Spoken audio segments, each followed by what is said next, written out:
Hello la famille, j'espère que vous allez bien. Moi je vais hyper bien, alhamdulillah.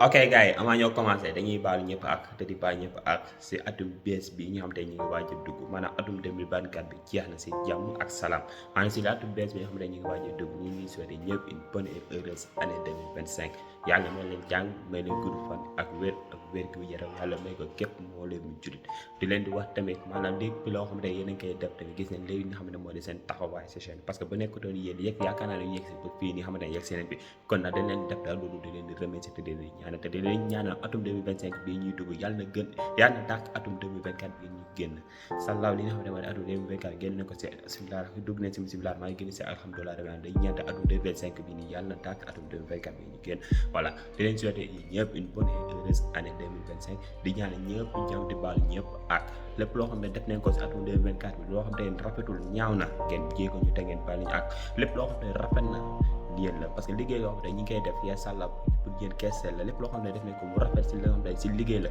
pour yéen lépp loo xam ne ñaaw na ñuul la kon ndax dañ leen di jéegal te di leen si baalaa si atum 2024 ba xam ne génn leen si képp koo xam ne tooñ na la maa moo xam ne lépp lu la mën di tooñ ñu leen ñaan ngeen baal ñu ak te ngeen jéegal ñu baal leen ñu voilà loolu la leen bëggoon wax carrément si atum 2025 yàlla daak atum 2024 bi nga xamante ne moom lañ génn voilà kon nag léegi niñ def daal dañuy dem fee nga xamante ne moo di assemblée nationale déglu kii nga xamante ne moo di tontu Ousmane Sonko yi gars yi Sonko maanaam tontu na kii nga xamante ne nii moo di Tahirou Sarr tontu kii nga xamante ne nii moo di Kirikou tontu kii nga xamante ne moo di Anta Babacar Ngom gars yi ñu dem sa déglu ci kii nga xamante ne moo di Sonko. Monsieur le Président de l'Assemblée, Mesdames, Messieurs les ministres, chers collègues, Monsieur le Premier ministre, 8 mois pour arriver à l'Assemblée nationale dalal ak jàmm yàggoon na mais jaan ci suuf tànk ci suuf yàgg xamoon naa ne dinañ tase. Monsieur le Premier ministre, kàddu yi rafet na déglu nañ lépp ñu lay nangul yéene bi nga xam ne am nga ko ci Sénégal waaye ñun ci say jëf la ñu lay xaar Monsieur le Premier ministre. bu ñuy wax tey alternance générationnelle am na loo ci liggéey lu am solo mais ñu lay ñaan mu bañ a nekk rek alternance générationnelle mais une alternative de qualité ndaxte dañu fas yéene nekk des leaders de l'opposition mais une opposition responsable lépp loo xamante ne gouvernement bi wax na ko te mu war a jaar yoon dinañ taxaw fii nangul leen ko mais mu wóor leen ni tamit monsieur le premier ministre ak ce gouvernement lépp loo xamante ne jaarut yoon duñ ci am sikki sàkk dinañ taxaw fii waxal ko sénégalais yi. Monsieur le Premier ministre, planification à long terme am na solo gis-gis ba 2050 am na solo mais dañu gëm ne dafa laaj ay mesures urgentes fii ci année 2025 pour génnee Sénégalais yi ci guuta malgré mesures yi ngeen wax yëpp depuis 8 mois tey la wàllu gën a aay tey la dund gi gën a cher woyofal bi mi ngi yóbbu fitu borom kër yi 2024 année record la ci émigration clandestine étudiants yi enseignants yi retraités yi. Monsieur le Premier ministre ma bëgg a xam ñun jigéen ñi luñ la def ndaxte nag safuñu sàpp ci say programme jot na nga gën ñu bàyyi xel booy wax di ñu tudd ngir jigéen gën a gis boppam ci say programme yi nga xamante ne proposé nga ko ci biir Sénégal ci sa gouvernement bi néew na jigéen yi nga xamante ne gis nañu ko te jigéenu Sénégal rafetlu wuñ ko Monsieur le Premier ministre. 2 minutes, merci beaucoup. Les femmes du Sénégal sont très conscientes. Vous avez été à 2 élections. Si les femmes avaient voté pour vous, vous serez présidente de la République. Il faut que ñu bàyyi di utiliser wala di instrumentaliser les femmes. Amul benn gouvernement boo xam ne di nga ñëw sàggane jigéen ndax ñooy suñuy jabar ñooy suñuy yaay ñooy suñuy doom. Comment pouvez-vous penser qu'un Sénégalais mën na xëy rek bañ jigéen? Ça c'est quelle façon de penser? xëy rek na ñi bañ naa leen. Et vous me dites quel problème j'ai avec les femmes? C'est quand vous me disiez mais qui est Sonko? Je n'ai aucun problème avec les femmes et je suis Sonko. Monsieur le Président, Monsieur le Premier ministre, Mesdames, Messieurs les ministres du gouvernement, chers collègues, bonjour. Tout finit donc par arriver, wiri wiri jari ndari comme on dit. Il en a fallu du temps, Monsieur le Premier ministre, pour qu'enfin qu'il daigne nous décliner à l'attention de tous les Sénégalais sa feuille de route. Il n'avait pas eu le courage de faire sa déclaration de politique générale face à la précédente Assemblée, préférant être entouré de son clan, pensant qu'à présent il peut être à l'abri des questions qui fâchent. Vous venez de nous infliger le résumé que vous aura peut-être concocté le cabinet Performance, mais Monsieur le Premier ministre, la question est celle-ci. Doit-on, peut-on vous croire? Je pense que non. Vous avez, pour être poli, un rapport psychologique compliqué avec la vérité. Et les Sénégalais n'en peuvent plus de visionner vos voix quotidiens qui leur prouvent que vous êtes un homme qui ne nous a pas dit la vérité par rapport à la situation du pays et des finances publiques. Monsieur le Premier ministre, la vérité est adossée à une forme de connaissance et d'élégance intellectuelle qui permet d'acquérir une certaine crédibilité. On sent une absence d'humilité dans vos propos, comme si le Sénégal vous attendait pour exister. C'est parce que vos prédécesseurs ont réalisé des choses que vous avez pu aller à l'école et devenir aujourd'hui Premier ministre de la République du Sénégal. Monsieur le Premier ministre, imbibé de la chose mélanchoniste, vous avez pris le pari de conflictualiser les rapports politiques pour accéder au pouvoir. Aujourd'hui, que les Sénégalais vous ont confié les clés de la maison, alors changez de fusil d'épaule. Montrez-vous digne de la confiance que les Sénégalais vous ont manifestée. Arrêtez les discours populistes qui risquent de vous rattraper comme ce fut le cas tous les jours. Aujourd'hui, plus que jamais, notre jeunesse est désorientée. Vous lui avez promis l'emploi, vous avez comme bilan de 9 mois seulement les vacances agricoles. L'économie sénégalaise est de moins en moins compétitive, car vos premières mesures et vos discours, plus que personne ne vient investir au Sénégal, le secteur des BTP naguère porteur de croissance est à l'arrêt, l'agriculture chahutée. Monsieur le Premier ministre, pourquoi s'attaquer injustement au maire de Dakar, Barthélémy Dias? Vous avez peur de quoi? Il faut nous le dire. Monsieur le Premier ministre, nous sommes au courant que vous êtes sous la menace des combattants que vous-même, vous aviez recrutés pendant votre mortal combat et vous prenez les 5 milliards du denier public pour les payer. Est-ce que vous allez indemniser les maîtres El Hadji Diouf? Est-ce que vous allez indemniser Auchan?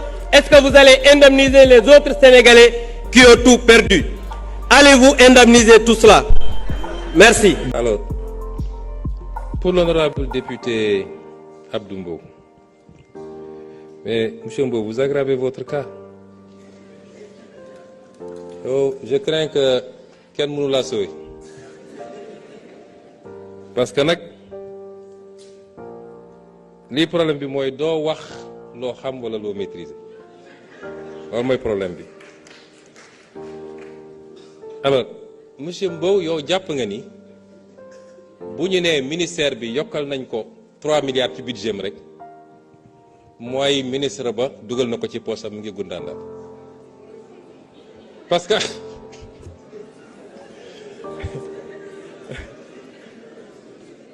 que autrement, le débat ne se poserait pas de savoir ñaata milliards la ñu yokk ci présidence wala ci primature wala fële. Li am solo mooy lan moo tax milliards yu dem fa ak naka lañ koy utiliser. C'est toute la question. Mais ñëw fii naan li tax lii dem li tax non. Parce que quand yow xam nga ni l'organisation de la répartition des services de l'État chaque année wala chaque ministre chaque gouvernement dañuy andi un décret de répartition. Mais les services ne sont pas figés. Tel service peut dépendre de tel ministère ñu réorganiser yóbbu ko tel ministère wala ñu jël ko yóbbu ko primature boo ko yóbboo nag budget da koy topp loolu moo tax yokku di am waaw loolu lu fi jara 15 milliards lii yóbbu nañ ko fi lu ko fi jar quand même. Donc xam nga moi je pense que le débat est très mal posé et les gens vont ci télé yi naan Diomaye consomme tant par jour fan la ko Diomaye consommer. Je vais vous dire ce qui se passe tey soo ne augmentation budget présidence de la République yow xam nga ñaata service ñoo rattaché à la présidence.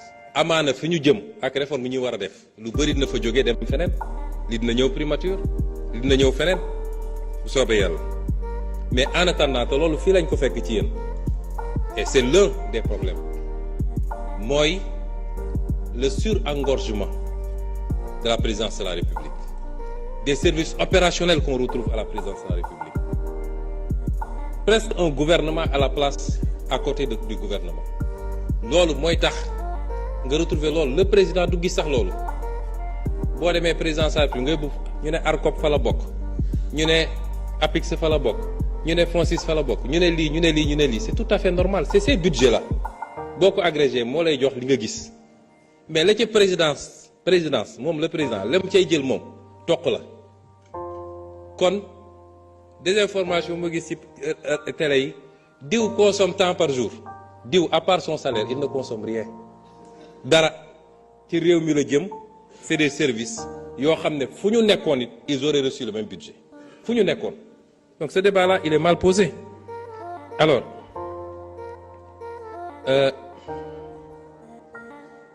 fonds intergénérationnel bi dafa topp rek fonds 6 c'est rien d'autre maa ngi ñëw ci point yëpp deuxième désinformation parce que daanaka sa fiche sax dafa réer tellement da nga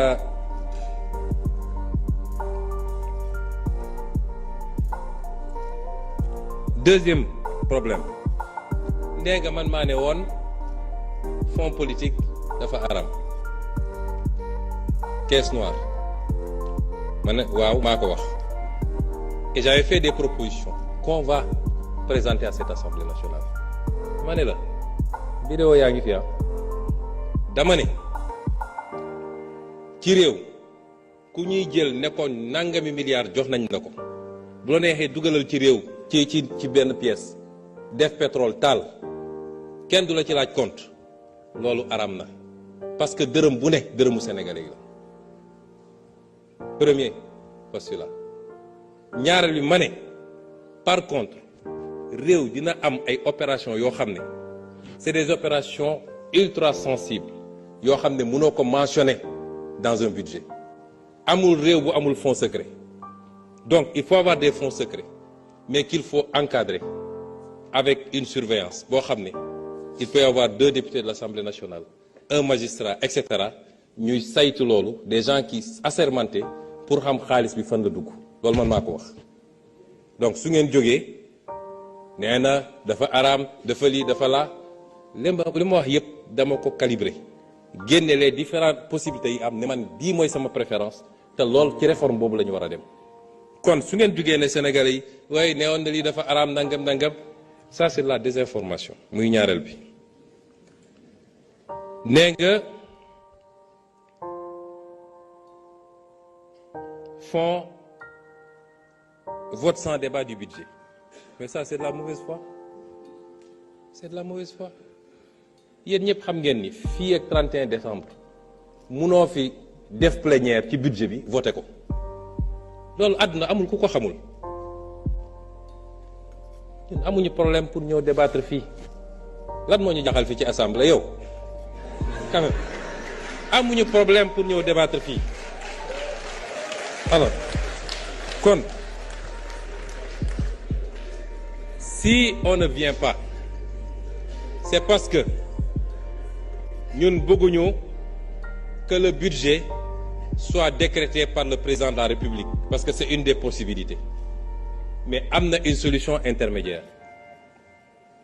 parce que su ngeen agir loon ni ngeen agir ne coûte que coûte il faut ngeen attaquer il faut ngeen daaneel gouvernement et cetera et si on n'avait pas dissous l'Assemblée on aurait pu faire une session budgétaire nañ ko daan defee mais ñëpp xam nañ ni techniquement les gens même s'étonnent comment on a fait pour pouvoir faire ce qui a été fait loolu moo tax ñu ne bàyyi nañ leen ngeen def commission li ngeen waroon débattre wax ngeen ko moi j'ai été député la ngay wax fële nga koy wax fii c'est pour que Sénégalais yi xam ni yaa ngi wax mais du fii la ñuy defee liggéey bi vous le savez bàyyi nañ leen ngeen dem commission on a délibéré en conseil des ministres l'autre semaine mais on ne l'a pas mis dans le communiqué du conseil des ministres vous savez pourquoi parce que suñ ko defoon rek ça aurait induit probablement l'interruption immédiate des travaux de commission. Et on ne voulait pas qu'il y ait interruption des travaux de commission. Nous avons dit qu'on le comité du conseil des ministres. Mais le secrétaire général n'a qu'à faire le PV. Le mois venu, on saisira l'Assemblée. Parce que la loi a dit simplement, après délibération en conseil des ministres. On a délibéré. Mais c'était pour permettre au moins que les travaux de commission se passent. Mais nous avons un petit budget. Nous avons un petit budget. Là, nous avons un petit. Quand même. Alors, et enfin, dernier amalgame. Yo.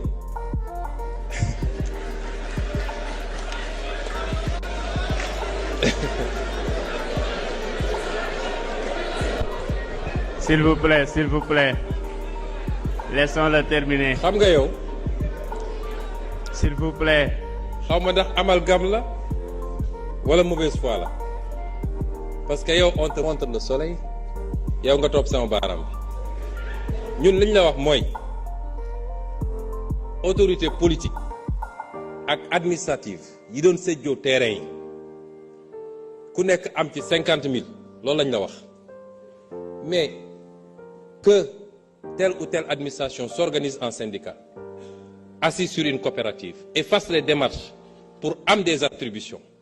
C'est valable pour les magistrats, c'est valable pour les douaniers, c'est valable pour ceci. N'y a pas cité citer ceci, citer cela. Et que sur cette base-là, ils aient accédé à des terrains. Nous distribuons dans des conditions transparentes. Ben bu ne ñu xam kan lañ ko jox. Dajale seen xaalis pour def seen aménagement. Nga bëgg ko comparer yéen ñi ngeen doon def toog ba ngoon ngeen dem doxantu. Nan jox man loo sangam ça n'a rien à voir donc bàyyi leen suñu waxee lu leer nañ ngeen essayer di jaxase xelu Sénégalais yi. Quand même il faut qu'on change la manière de faire de la politique dans ce pays et c'est ça qu'on retrouve après dans tous les médias ñuy wax ci ay mbir yoo xam ne yàlla ak yàlla mais askan wi léegi yeewu nañ de gis nga askan wi dañuy toog di seetaan nit muy wax ñu naan xoolal ma waa ji rek waaye kañ ngay xam ni askan wi xam na. Ma première prise de parole était pour vous souhaiter la bienvenue et regretter votre absence. À ma seconde prise de parole, nous irons dans le fond du débat. Mais je voudrais vous dire que le discours de politique générale que nous avons entendu ici est une déclamation de votre projet. Ce projet, nous le connaissons. Le projet Sénégal 2050, nous le connaissons. L'agenda national de développement qui est ici, nous l'avons lu et nous l'avons attentivement lu. Il contient beaucoup de promesses, mais il contient beaucoup de lacunes. On en a évoqué quelques-unes, on aura l'occasion d'aller dans le fond de ces lacunes. Deux choses guettent votre projet et c'est des dangers. Le premier danger qui guette le projet, c'est la simplification. Très simple, et excusez-moi de la répétition, de ce que vous proposez aux Sénégalais. Attention, le monde n'est pas manichéen. Il n'y a pas les méchants d'un côté et le bon de l'autre. Il y en a partout et dans les deux côtés. Ensuite, l'autre danger, c'est le danger de penser qu'on peut tout promettre une chose et son contraire. Cela s'appelle tout simplement du populisme et je pèse les mots. À ma deuxième prise de parole, je reviendrai beaucoup plus en détail sur ce que je veux vous dire, Monsieur le Premier ministre. Je vous remercie. Vous savez, quand on n'a pas grand-chose à dire, il faut dire gongo, c'est bon. Ça fait partie de la grandeur. Et Madame l'honorable députée Aïssata Tall Sall l'a fait à sa manière, puisqu'elle attend le deuxième tour pour se prononcer sur un référentiel ou une vision qui lui a été présentée.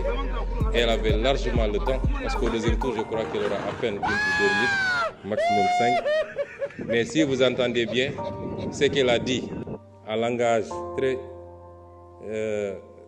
effilé, comme savent le faire mes amis les avocats, c'est que simplement, Monsieur le ministre, je n'ai rien à vous dire, tout est bon.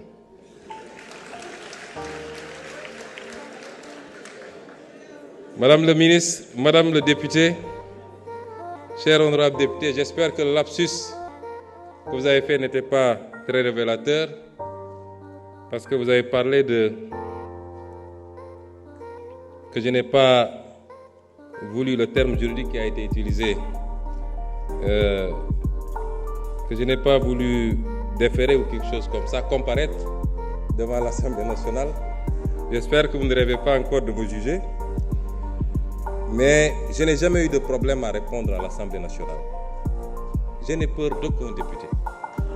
J'ai été député ici à l'Assemblée nationale, où vous étiez 127 et j'étais seul. Et le peuple sénégalais peut témoigner que ces 5 années de députation, n'ont pas été en faveur de vos 127.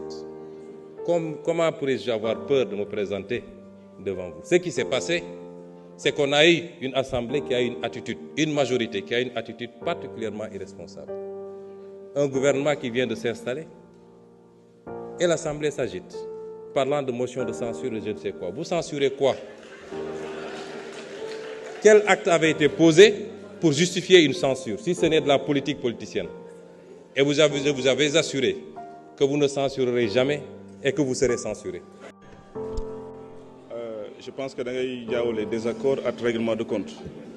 Mais pour vos ministres et les députés et les Sénégalais qui nous suivent, xam naa damay yem ci désaccord bi rek en attendant ñi gisee incha allah. Bon damay leeral juste ci carte de séjour bi en fait quoi. Bon c'est une bonne nouvelle que nga ne que carte de séjour effectivement am na Sénégal. J'étais au courant que am na Sénégal. Et daf mel ni yow ba ngay def campagne xamoon ne am na Sénégal on dirait. Mais je sais que am na Sénégal wax ji mooy que carte de séjour bu ñuy jël bu ñu soxla ñun Sénégal dafa am but. Benn but mooy maanaam day tax étranger yi du ñu mën a jël liggéeyu doomu dëkk bi. ñi imposer leen sas ñu am charge ñi fi nekk fii en tant que étranger daanaka amuñu benn sas donc ça veut dire quoi ça veut dire que dañuy ñëw wàññi salaire u doomu sénégalais yi te loolu ñun ñëpp am nañ constat bi. Maintenant côté chiffre par rapport ak ANSD chiffre bi vrai na ou pas peut-être que bon arrangé na la que chiffre boobu noonu arrangé na si man contre man peut-être c'est possible ah wala au moins aussi chiffre bi tamit bon su la neexee lundi ou mardi tam mën naa dem ñu ut parce que xam naa ne suba samedi la donc lu ñu liggéey. Mais quand même li ma lay jox conseil mooy ANSD defuñu liggéey bu war ba may ut chiffre étranger ci ANSD ça date de 2013 suñu wéetee mën naa la jox benn mail en preuve nga gis ko 2013 boobu je faisais mes recherches par rapport ñoom seen représentation par rapport maanaam seen liggéey ci étranger ak nu ñu ko recensé donc musuma am benn chiffre bu légal donc et par ça mën naa la conseiller nga auditer ko wala tamit nga dissoudre ko parce que xam naa ne bu dee recensement Sénégal on n'a aucun chiffre boo xam maanaam nit ñi mën nañ ci basé wu et je pense que loolu sa ministère yi peut-être ñoom suñu yaakaaree ci ANSD par rapport à certains chiffres ils vont tout fausser maintenant nag seen cabinet bopp mën na gérer ay chiffres yoo xam ne maanaam seen enquête propre la donc en fait c'est pour juste édifier l'opinion que ni carte de séjour bi nekkul maanaam pour xeex dëkk pour xeex xeet wala pour beddi kenn mais pour maanaam sécuriser liggéeyi ndawu dëkk bi la parce que dëkk su étranger ñëw si dëkk di fi liggéey te amul dara lu ñu ko sas ala kulli ali day wàññi payoor bi day jël liggéey doomu dëkk bi te loolu mooy suñu problème donc loolu lañu bëgg résoudre di la ko jàppale ci sa projet. Monsieur Char a demandé ndax chiffres yi ma wax je les confirme. Vous savez dans un pays il faut qu'on s'accorde ni am na des organes dédiés pour nous donner les statistiques de ce pays. On peut douter de ces statistiques et boobaa il faut se donner les moyens de les auditer. Mais à défaut, je voudrais savoir est-ce que lui il a d'autres statistiques ak fan la ko jëlee parce que doone damaa dox rek gis étranger kon étranger yi di léegi 50% réew mi ñoom la déedéet nañ ma jox des statistiques ak ñu wax ñu fan lañ ko jëlee recensement général bii may wax nii le ministre de l'économie est ici il ne me démentira pas te mun ngeen dem mun nañ la utal rendez-vous nga dem ANSD mun naa la ko utal demain nga dem ANSD recensement bi mooy 5e recensement général de la population et de l'habitat moom moo génne nii aujourd'hui on a 207 791 la méthode n'est peut-être pas complète parce que le système est déclaratif mais système boobu moo ñu jox ni ñun 18 millions lañu moo ñu jox leneen ak leneen toutes les statistiques qu'on utilise en termes de population foofu la jógee te noonu lañ koy defee ci àdduna bi yëpp nag man gisuma beneen méthode donc à partir de ce moment je maintiens oui que les chiffres officiels qui ont été donnés par l'organe habilité à le faire donnent ce chiffre-là mu des nag politico xam nga yu bëri dañ koy wax te lu am la ci réew mi ba pare monsieur Sarr naa la jox un certain nombre de lois et de décrets nga xool ko étrangers yi à part ñi nekk biir CEDEAO te même ñoom am na une réglementation mais du fi étranger jóge rek ñëw nu mu ko neexee carte de séjour am na fii Sénégal lu am la parce que étranger yi dañ leen di immatriculer jox leen carte d'identité monsieur le ministre de l'intérieur a ngi nii dañ leen koy jox am na loo xam ne mun nañ ko méngale sax ak paiement bi ànd ak titre de séjour parce que buñ la koy jox da ngay fay 10 000 francs c'est renouvelable tous les 3 ans su 3 ans bu weesoo soo fayul dafa am pénalité yoo xam ne caisse de dépôt et consignation nga koy dem verser ji kon y a une réglementation ici dans ce pays est-ce qu'elle est appliquée de manière stricte loolu mooy li xew fépp ci réew mi est-ce que le code de la route est appliqué de manière stricte est-ce que le code général des impôts est appliqué de manière stricte est-ce que le code des douanes est appliqué de manière stricte mais il y a une réglementation est-ce qu'elle est perfectible on peut